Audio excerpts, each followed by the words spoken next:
In today's video, I'm going to teach you how to set up two-factor authentication in Xero. Two-factor authentication, sometimes called multi-factor authentication, adds an extra lock to your account so that even if someone knows your password, they still can't get in without a second proof that it's really you.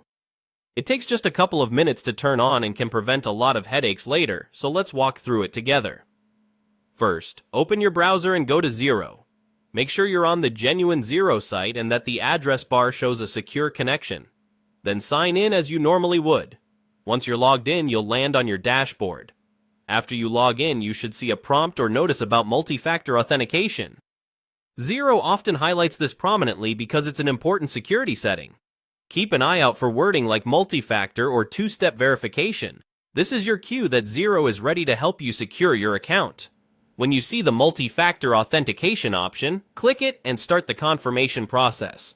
Xero will guide you with on-screen instructions. Typically, you'll be asked to connect an authentication method and then confirm it works. If you use an authenticator app on your phone, keep your device nearby. You may see a QR code to scan. Once you scan it with your app, a time-based code will appear. Enter that code back in Xero when prompted. If you prefer codes sent by text, have your phone signal ready and type in the code you receive.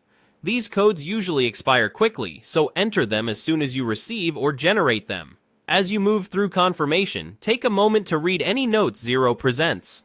They often include helpful guidance like what to do if you change phones or how to update your chosen method later.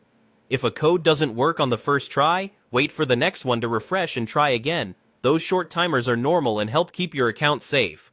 Once you complete the confirmation, Xero will let you know that multi-factor authentication is turned on.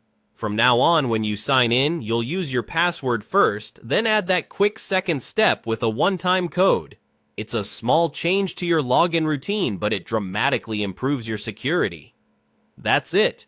You went to Xero, signed in, spotted the multi-factor authentication prompt, clicked it, and completed the confirmation. Thanks for watching, and enjoy the peace of mind that comes with a more secure Xero account.